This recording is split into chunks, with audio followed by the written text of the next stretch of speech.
Now let's go to South Africa. It's all systems go for South Africa's ruling party, the African National Congress, which is set to have its elective conference next month. The ANC has publicly confirmed that it will definitely be convening its 55th National Conference in Johannesburg. The four-day conference, which will elect new national leaders of the party, runs from December 16 to 20. The announcement follows several hurdles that led to extensions of the nomination process, raising concerns that the conference might be postponed. Joining me is journalist and editor Candice Bailey to give us more on this. Good to see you, Candice, and thanks for your time as always. Now, today's deadline is the first of many in the run-up to the conference. Now, what happens now? Evening, Suleiman. Thanks for having me on the show. It is going to be a very busy month for the ANC's management over in the run-up to the conference. What we see today is the branches elections for the conference closing. For the next 5 days, the ANC will now have a chance to consolidate the nominations that have come in. Once they have now consolidated these nominations by the 12th, which is on Saturday, they will then go into a vetting and a verification process of these nominees. The nominees will be forced to submit CVs, even though many of them are known within the ANC. They'll have to go through this vetting process to ensure that they are able to stand for nominees, as nominees for the conference. The members will then have 4 days to appeal the process and appeal any issues and raise any issues that they may have going forward. And on the 24th of November, we will then have the final list of nominations for the conference, and that's just about 2 weeks before the conference. So it's a lot of administrative work that needs to happen, but the National Elective Conference is quite a big conference. It only happens every 5 years in the ANC's history, and it really sets the roadmap for the ANC going forward. So it is a very important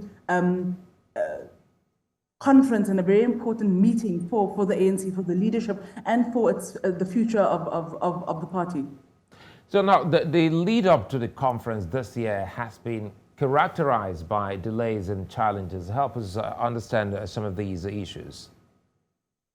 Well, it's not uncommon for the lead up to the conferences to be marred by controversy, Suleiman. I think this year there has been a lot of issues in the sense that we saw in one province, we saw a court case where the leadership of the province was disputed. In another province, we saw the conferences be delayed. So now, just to give you a little bit of background to help you understand this, in each province there are branches, and the branches have elective conferences where they then elect branch leaders, and those branches then elect provincial leaders. And once the provincial leaders are elected, they then make a nomination for this national elective conference that happens in December, and the leadership of the province will then go to the national conference in December and make their votes known there. And now a lot of the conferences have been delayed because, for example, in one province we saw reports of alleged thugs coming in and stealing tags, accreditation tags to the conference. Now, this is a big issue because obviously the number of people that you have at the elective conference will determine how many delegates you are able to send to the national conference at the end of the year. So there was a lot of issues around that. We had the conferences delayed in about 4 of the provinces. We had conferences delayed. In one of the provinces, we're seeing that the provincial leadership is not going to be chosen this year. They're going into the conference with an interim leadership. Now, it signals a lot of factional problems and organizational administrative challenges within the ANC, and it does give us a bit of an indication of the drama that's to come in the elective conference in December. Well, let's round off on a bit of drama, Candice. The conference takes place as ANC President Cyril Ramaphosa fights a battle about his farm. Now, how does this affect his chances ahead of the conference? Well, definitely, the president has made a deadline today, set by Parliament, to submit to submit a response to the allegations of the robbery that took place at his farm, the Palapala farm in Limpopo province in February 2020. Now, a party within Parliament, the ATM, had invoked Section 89 of the Constitution, saying that he had violated the law, that he had acted inappropriately, and that he needed to answer for this, and that he needed to be removed as president.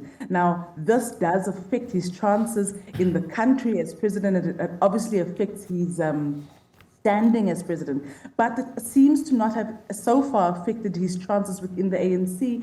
We saw at least several of the big ANC bodies still pushing him as the preferred leader going forward. We know that there are going to be 6 positions that are really the top 6 positions of the ANC that will be voted on in December, and he is still in several of the branches, in several of the units of the ANC, he's still chosen as the preferred candidate. When that Section 89 panel meets and makes a recommendation on the future of his presidency, whether he must undergo an inquiry, that will still take quite a long time. It's not just something that will happen overnight. So even if he has to step down, he will first have to go through an inquiry, which will take a couple of months before it reaches finality. So in the run-up to the conference, in short, he probably is still okay, but his future as president of the country might still be hanging in the balance, if I can put it that way. All right, Candice Bailey, many thanks for your time. Thanks, Suleiman.